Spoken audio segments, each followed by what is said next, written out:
Welcome back, folks. This is the second of my series making a silicone mold of this object. So you'll notice in the last one, which if you haven't seen, you should definitely check it out. It's got a lot of good information on how to plan a mold, which we'll continue today of actually setting up the mold. First and foremost, you'll notice I've cleaned off all the excess clay.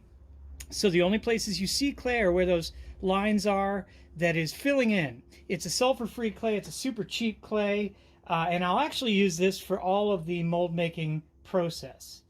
The next thing is I collect all these random throwaway cups and stuff because I use them all the time. I've got a huge collection. It's amazing how quickly it'll build up if you just start saving yogurt containers and things like that, to-go cups, etc.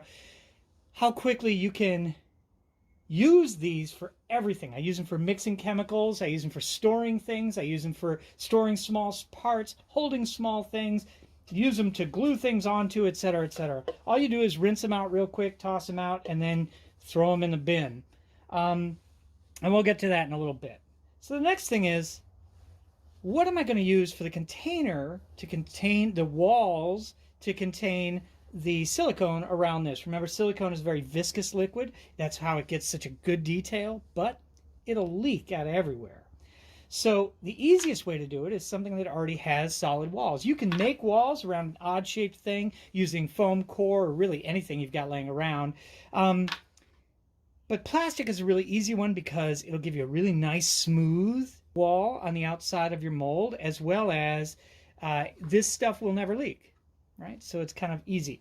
First thing is, you'll notice this thing has, remember, I'm going to make a two-part mold coming off this way and this way to avoid all these undercuts. And the easy way to cut it is right here, around the mouth line, basically, just sort of circular around here.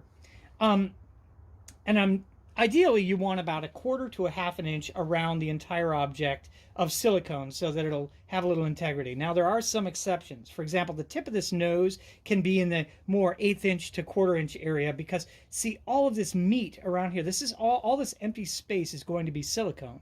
So this little soft spot just at the end won't be a problem. It's not going to mess up the mold or make it wonky. Conversely, down here around the cut line, I want it at least a little ways around so that it won't go in or out. So first thing first, you'll notice this is kind of a cylindrical overall shape. It's round. So square box is out. Next thing is the size. Too big. The object is too large for this little container. I obviously can't do it. Now you can stack up containers and do it that way. There's all kinds of different ways. You could take 2 containers, put one on top of the other, glue them together and do it that way, which is a really good way to do this a lot of times, but we're not going to do that either. Next, let me go to this one's too large. Far too much. Look, if I held this right in the center, you can see going up to 1/4 inch above the nose, look at how much wasted silicone there will be. Inches of wasted silicone, just a huge band of silicone that's just there now. If you're not paying for the silicone or something like that, go for it. It's easier. But if you are, there's a better way. Now I've got this cup here. Pizza cup. It's obviously not clean. I'll have to clean it out before I do this. But if you look, that gives me about what I want. But there's a problem. The problem is it gets wider toward the front, and I want the face facing up. Now, there's 2 ways I could do this. I could do the backside first, where I kind of build clay around that, but I don't want that because all of my detail is here. And if I have this side down, bubbles, remember, will collect in between all these details around the eyes and stuff. I don't want that. Instead, if I have a bubble back here, I can deal with that. If I want my fill spout back here, I can deal with that. So this area is the area where I can have basically don't have to worry about the detail. This is where I want the detail, right? So the easiest way to do that, flip the cup upside down.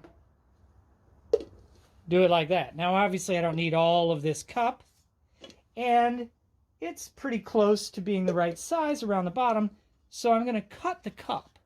So it narrows toward the nose where I want it. The top is up, and I just pour it in.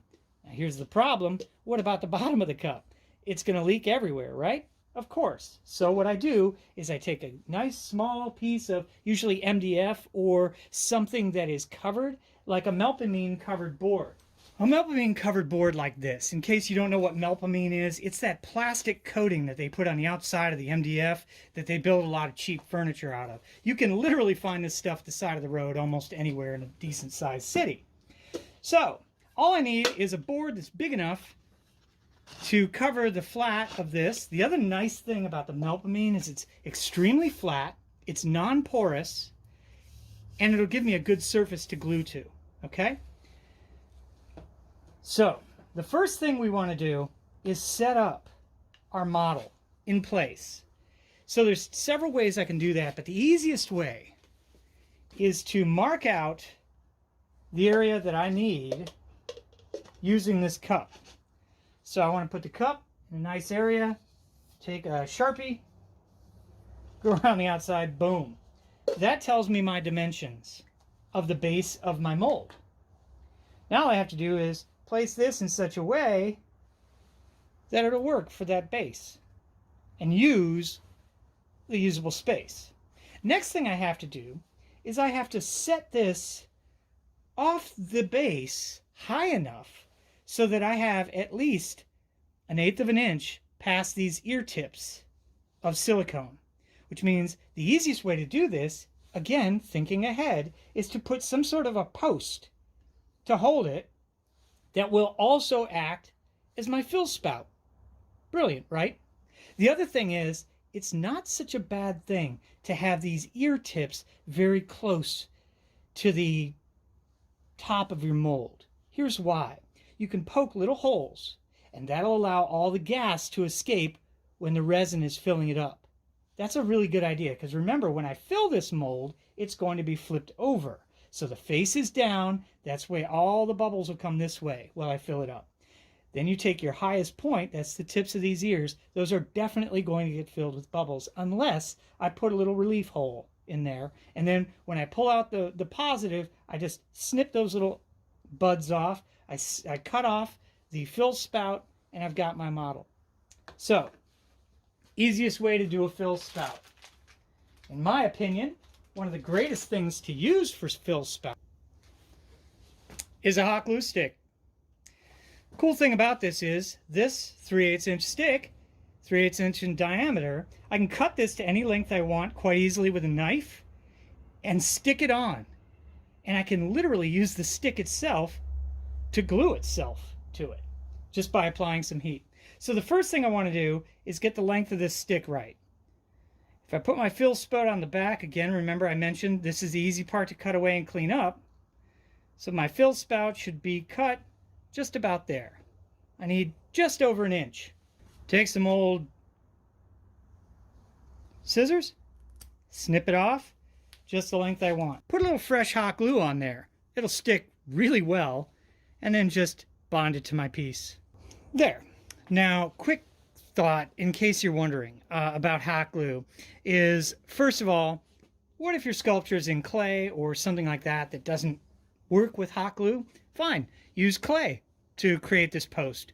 Or another thought that people have about hot glue is, oh my God, now you've hot glued something to your model, how are you going to get it off? Well, there's actually a really easy trick for getting hot glue off just about anything, except for clothing.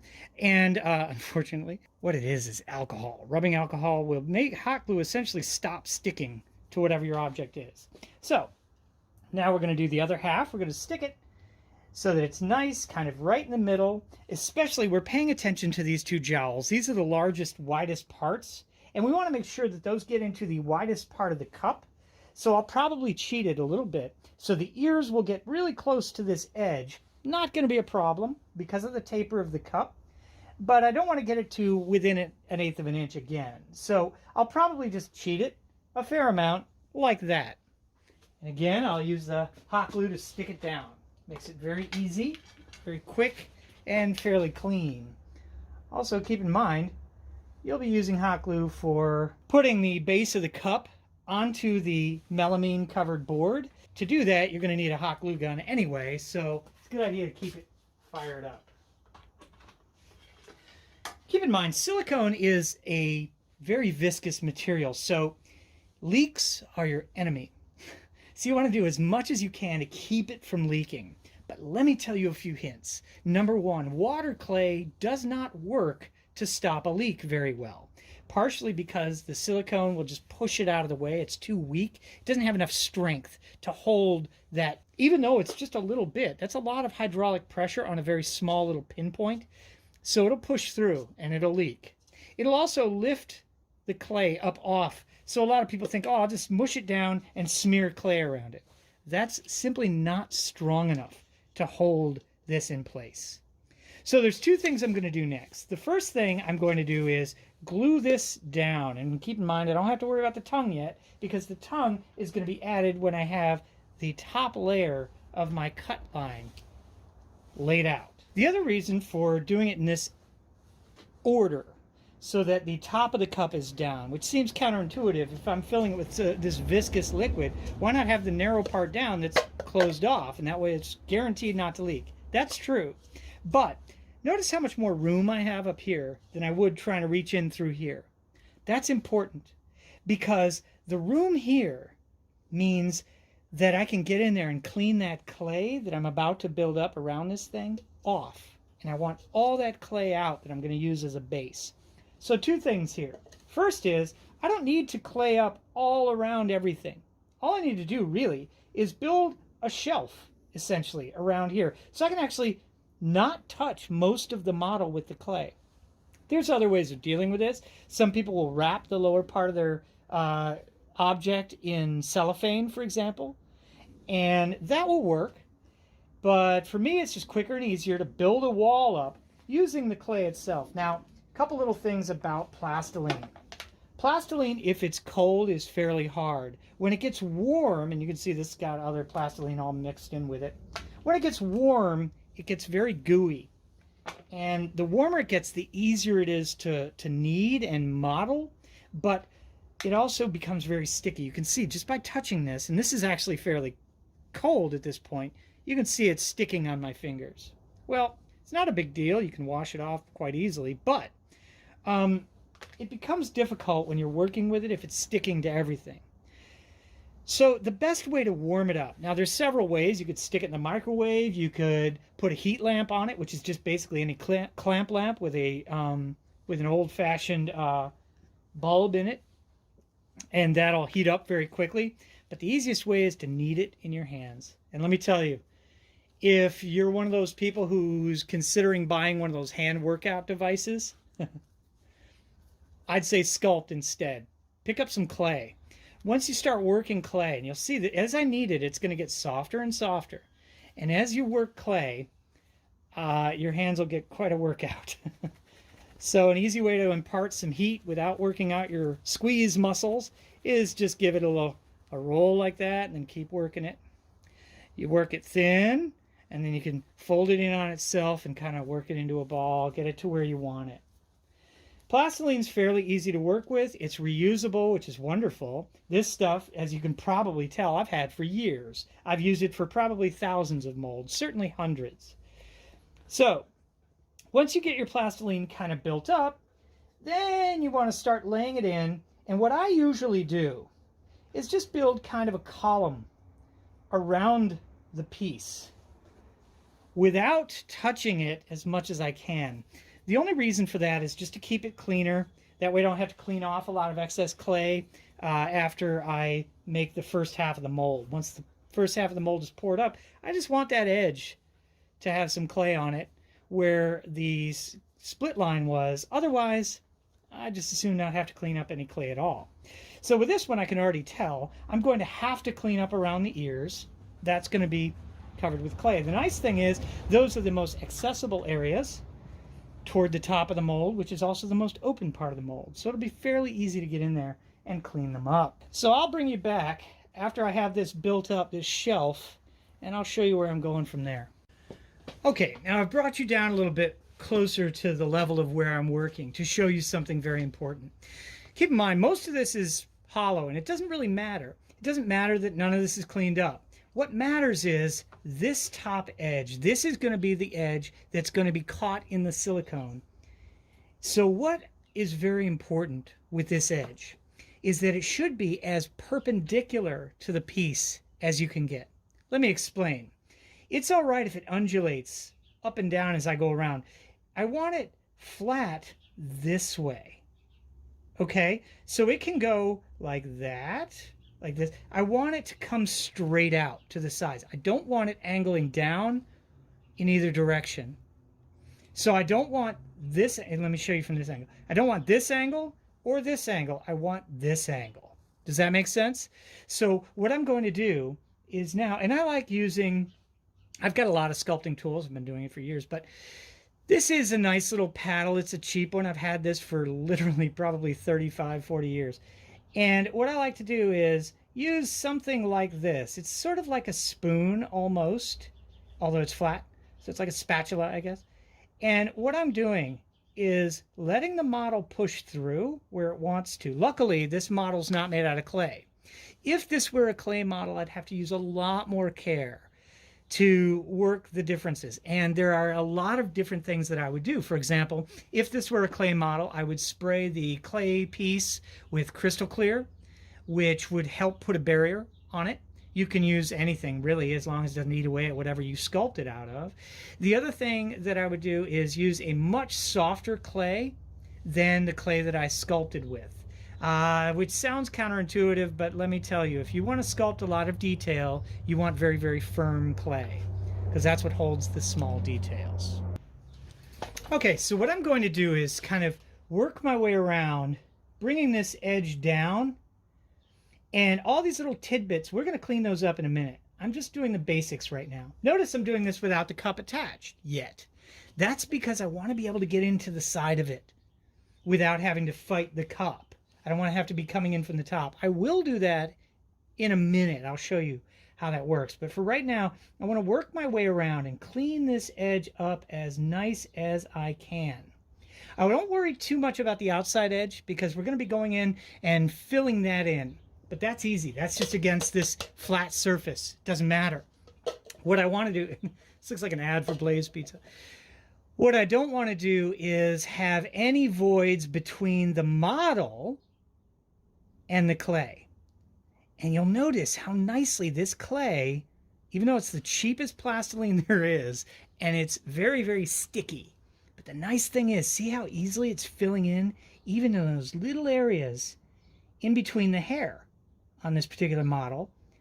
You'll see as I peel it back, and the cool thing about plastiline is it is a little plastic. It can peel back. It kind of wants to go, it wants to go where the majority of it goes. So if I push down right along the edge with this, it'll peel back that extra stuff, kind of like that.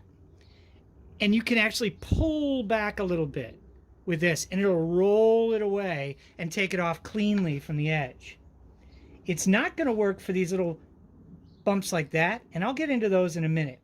And I'm not going for a dead glass smooth surface because this surface is going to get a little bit messed up when I come back around. What I'm trying to do is get this to be a nice, even, perpendicular surface. That's all I really care about right now. So I'll get you back in when I'm done with that, and we'll see where it's at. Okay, so honest mistake, I forgot to turn the camera back on when I got this all nice and perpendicular, but you're going to have to just trust me that it is. I'd hope that you'd be able to see well enough through this cup, but it's got too much advertisement stuff all over it.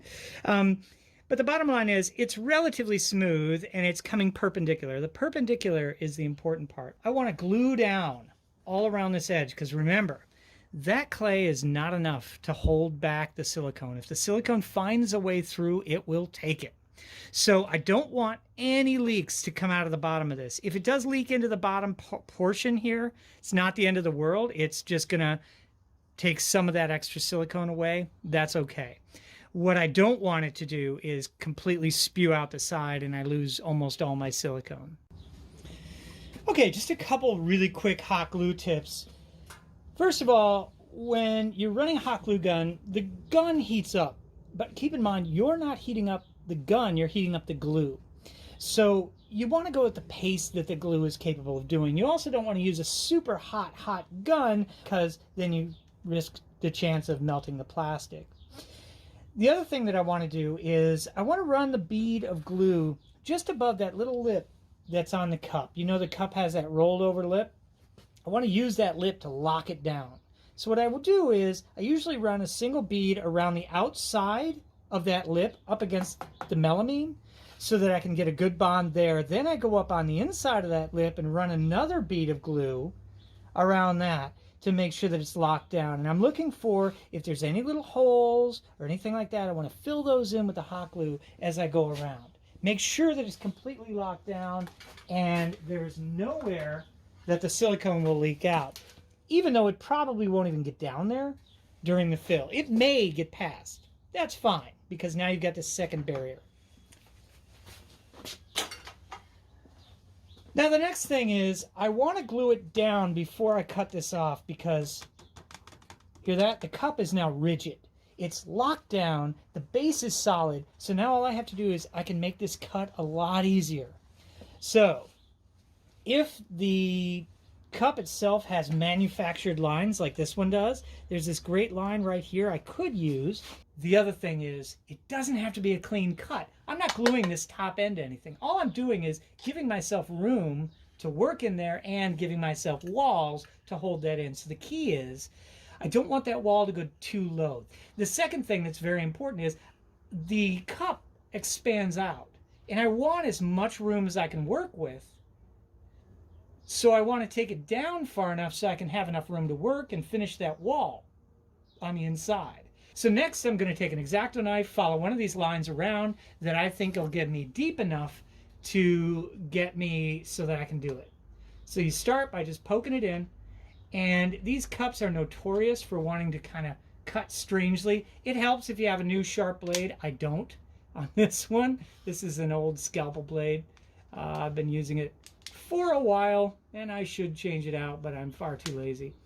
So I'm just going to kind of work it around, following my line. Now the cup will lose integrity. As I cut around, the cup's going to get more and more wonky. The main thing is I just don't want to cut too low. Okay, so I'm supporting it as best I can, working this blade. Like I mentioned, it would be a lot better if it was an actual sharp blade, which it is not, but that's okay. Shows you how dull this blade actually is. Okay, so now I have my room to work, and I've got space in there. Now I can get tools in there to clean up this edge. There's two things I want to do. The first one is I want to run a little worm right around the outside. Just a gasket of clay that I then will mush down, and it'll kind of meld in with the rest of it. Then I'll clean it up, make it look all pretty and nice. And then the last thing I'll do is put in my keys. So this is about the best view I can give you. Now you can see my wall clearly does not come all the way to the edge here, and I want it to. And over here it's a lot closer to the edge, but not quite perfect. And it rounds over all the way around. So to eliminate that, because I don't want that, to eliminate that, what I'll do is just take a little chunk of clay, roll it out, and make myself a nice little worm of clay. You've been doing this since kindergarten, you'll be fine. You want the worm relatively even, so I like to use the board that I'm working on, which is a nice flat surface. It's not going to end up that even, trust me, because you're going to be mushing it into place. So, now I usually will use, you can use literally anything you want to push this in. The whole point of tools, clay tools, is to get your fingers where your fingers can't reach. If you have enough space on your mold to get your fingers in there, by all means, use your fingers, because fingers are awesome. So what I'm doing is, I don't know if you can tell, but I'm kind of using this to push, this is my artificial finger here. I'm using this to push it along and get the clay mushed down into. Getting it dead even isn't quite my goal here, although it helps if I can do both at once. But I'm just sort of mushing it in, and I'm pushing it along so that that clay worm will go a lot further. And I'll get most of the clay that was in that worm involved and push it along. And I'm not too worried about smoothing it out yet, because I'll do that in the next step. So here I get into a narrow spot. I'm going to use one of these little spoons, which works very well. Oops. for this, getting in there. It's kind of this little spoon kind of thing that you can get in any clay toolkit. It works really well for getting where that other guy couldn't get. Hopefully you can still see what I'm doing. I know my hand's in the way. Sorry. See if I can tilt this up a little bit. Show you how the work is going. Okay. Now, the next step, which is not all that dire. You could leave it ugly like that if you wanted to, but what I like to do is just kind of go around and smooth it out. There's two good reasons to do this. Not only does it make it look better, but it makes sure that I don't have any gaps, that nothing's missing. It's a lot easier to tell if you've got a nice clean surface to work from than if you don't. I'm not sure if you can see this. Sorry, I can't tip it up simply because it deforms the cup. And you'll just have to trust me that I'm going around that gasket area. I'm going to call it the gasket area. The next thing that I like to use is a wire tool.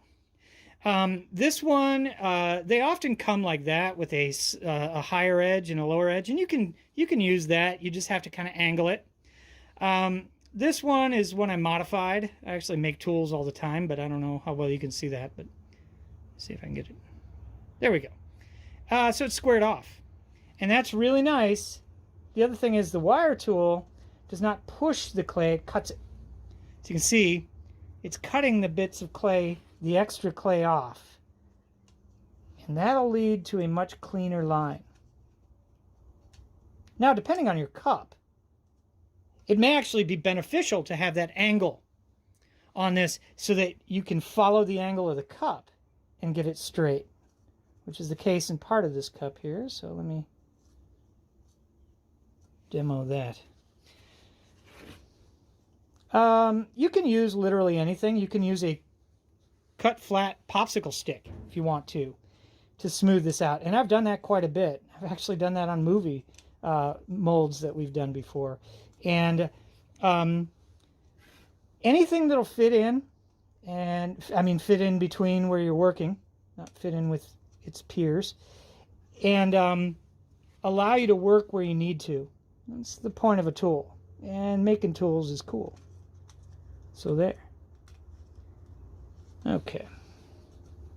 Now, there are some areas of this where I cannot get as cleanly as I want, simply because I don't have a whole lot of room to work in there. Hey, it's not the end of the world if you don't have a glass smooth cut line on this. It really doesn't matter that much. In spite of what some people will say, it doesn't look professional. Well, I don't care. It gets professional results. And actually, I could counter that with saying I was a professional at doing this for a long time. And that's the way we did them. So I guess by definition, it is professional. Okay, there you go. So now let me give you a gander down there and see if you can see. I'm getting the light to rake across it as best I can. So you can see it's not completely perfectly smooth. It doesn't really matter. I might smooth it out a little bit more, and there's actually another benefit to doing it with a brush.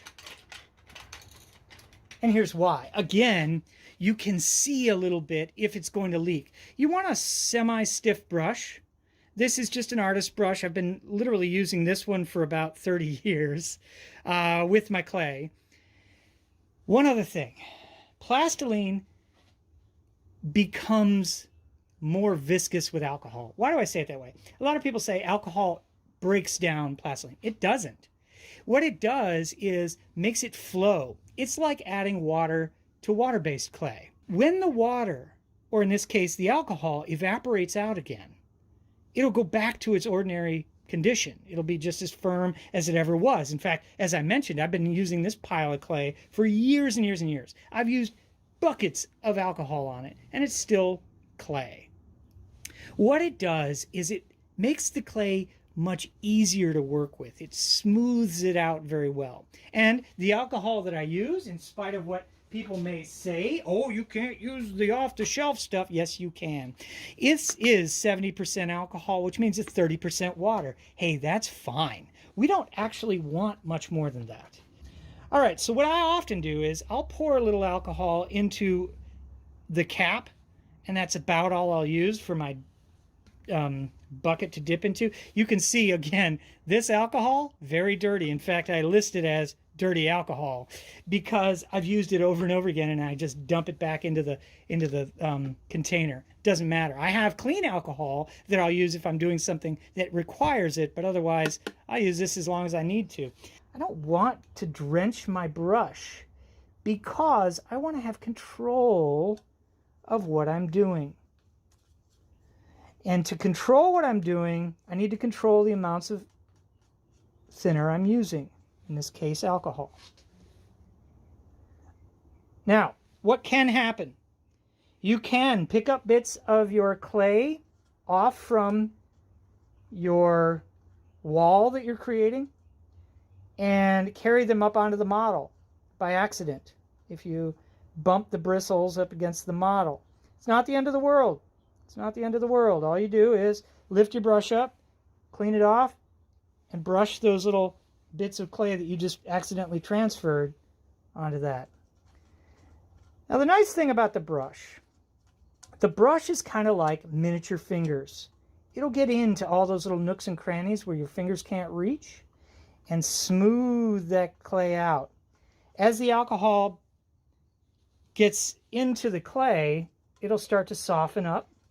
And as it softens, that allows you to use the brush to just brush it across. Now, some clays, some plastilines will not be easily broken down with alcohol. Sometimes you have to use something a little stronger, like acetone or delimonene, which is hard to come by these days. It's lime juice, basically, concentrated. There are some other things that people use to break down different types of clay. Chavant clays, which are a wax-based clay, break down with some of the more intensive solvents. This 70% isopropyl alcohol that you can buy at the dollar store is not that. And that's not a bad thing. I don't want to dissolve away a lot of what I'm working with here. I just want to soften it up, get it so it can work easily with the brush. The brush can softly get in there where I want it to. This is another benefit where if your sculpture is made out of plastiline clay, the crystal clear that you spray onto your model before you work with it is going to be extremely helpful to create a barrier, so you're not breaking down the clay in your model. You're just softening the clay in your wall. All right, you see that? I didn't even use that full cap of alcohol. So away it goes. Then I usually grab a rag, get some of the excess out of my brush, not alcohol, but excess clay out of the brush, and the brush goes back into the bin. And there you go. Now, see if I can get that light again. You'll see the wall is much smoother than it was before. It's still not perfect. I don't care. In fact, I don't want it to be perfect because in a way it'll act as help lock these two molds together. Remember, even though we're molding one object, we're essentially making two molds. We're making a top and a bottom. So, as I mentioned in the first talk, we want to put in keys so that it will key properly. Now, there's a lot of different tools you can use to do this with. Let me show you a few of my favorites. There's this wire tool, which is essentially round, but it's a little too large for something this small. Then there's these pointy tools, and then there's my old go-to favorite, my square tool. Now, the square tool is great if I had enough room. And I do have smaller square tools, ones that I make myself, which I'll probably use in this situation.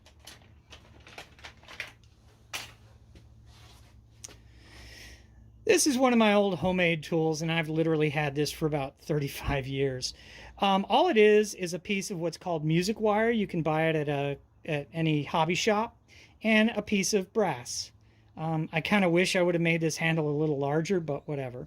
All I did was bend this piece into the shape that I like, stick it into the brass, squish the brass with a pair of pliers, and shot some hot glue in there, or super glue, either way. Okay, so this tool is small enough to work in a small bin like this. And what I'm going to do is quite simple. And I'll show you up here so that you know what I'm doing when I go in there. If this were my clay wall, all I'm doing is sticking this in and twisting. Pull it out, and look at that. I've got a perfect key. And all I want to do is put these circular keys around it, but I don't want to do it evenly. Let me give you an example of what I'm talking about. Say I have a circle like this. I don't want to put a key here, here, here, and here, because I won't know which way it lines up. Now, granted, I can simply look at this and line it up and it's no big deal, but there's always little idiosyncrasies. So instead, what I'd want to do, if I have a circular mold, which I do, I want to put a key here and here and here, so they're not equidistant. Generally speaking, you want to have at least 3 keys. You can have more or less, but you don't want to go overboard. You don't want to have 30 of them. So in this mold, I'm going to put a key. Let me show you. Put a key up here in this area, key up here in this area, and then a third key way down here. So I've got 2 closer keys and then this offset key down here at the bottom. And that'll allow all 3 angles pretty much to lock in. So all I do is come straight down. I want the key to be just about in the middle of the wall. I don't want the keys to be too deep. I just want a nice indentation. I definitely don't want my keys to be too close to the model. So if you have to, cheat it out on the wall a little bit. And sometimes there will be a little bit of extra around the outside of the key. You gotta clean up a little. They're not perfect. They shouldn't be, because it doesn't matter. The main thing is you don't want them that they'll break off or do anything weird like that. Silicone, like I mentioned, is fairly forgiving. Usually it's a good idea to buy the barrier coating that comes with the system that you are using, but it's not definitely necessary. This is one of my favorites. This is a local place called Silpack. So what I want to do is give this piece enough time for that alcohol to flash off. I don't want any of that alcohol in there making this retard a little bit. So I'll give it a good half an hour or so just to make sure all the alcohol goes away, the clay solidifies the way it wants to. Then I'll shoot it with a squirt of this. We'll be using this again in between the 2 parts of the mold. There's some other precautions we'll take as well so that the mold doesn't stick together. But other than that, that's pretty much the first setup for how to make a 2-part mold the correct way. The next part of our series will be actually pouring up our first half of the silicone mold, which is pretty straightforward, but there are some bits and pieces that you'll want to do in between that. And I'll probably give another shot of this stuff on top of that just before I pour it up. So we'll get to that next time. Thanks for watching. Please like and subscribe if you're new to this channel. I hope you appreciate it. And welcome to the hobby. Quick update. During the video shoot, I forgot to put in the tongue. So that's where I planned to put the tongue. So just really quick, put the tongue in and stuck another key over there. 3 points make a plane. It's a good idea to have 3 keys. So there you go. In fact, that tongue will act a little bit like a key itself, but you'll see how it'll work out. All right. Thanks for watching. Like and subscribe.